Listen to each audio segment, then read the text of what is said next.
ఛత్తీస్గఢ్ సుక్మా జిల్లాలో దారుణ ఘటన చోటు చేసుకుంది. చేతబడి చేస్తున్నారన్న అనుమానంతో ఒకే కుటుంబానికి చెందిన 5గురిని గ్రామస్తులు అతి దారుణంగా కర్రలతో కొట్టి చంపారు.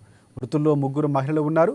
ఇక ఈ ఘటన మురళీగూడ సమీపంలోని ఇట్కల్ గ్రామంలో జరిగింది. గ్రామానికి చెందిన ఒక కుటుంబం చేతబడి చేస్తున్నట్లుగా అనుమానించిన గ్రామస్తులు ఒక్కసారిగా ఆగ్రహించి దారుణానికి పాల్పడ్డారు. గ్రామానికి చెందిన ఓ కుటుంబం చేతబడి చేయటంతో తమ కుటుంబ సభ్యులు ఒకరి తర్వాత ఒకరు అనారోగ్యానికి గురయ్యారని గ్రామస్తులతో కలిసి కుటుంబంపై దారుణంగా దాడి చేసింది. కర్రలతో దాడికి పాల్పడడంతో 5గురు మృతి చెందారు. ఘటనను జిల్లా ఎస్పీ చౌహాన్ కిరణ్ గంగారాం ధృవీకరించారు. గ్రామస్తులు చేతబడి చేస్తున్నారనే అనుమానం ఉందని, వారిని హత్య చేసేందుకు గ్రామస్తులు సైతం ఏకమయ్యారని తెలిపారు ఆయన. डंडों से पीट थाना कोंटा अंतर्गत मुरलीगुड़ा के पास इतकल जो गांव आज वहां 5 ग्रामीणों की हत्या हुई है। प्राथमिक जांच में ये आया है कि जादू टोना की शक की वजह से गांव के लोगों ने डंडे से मारपीट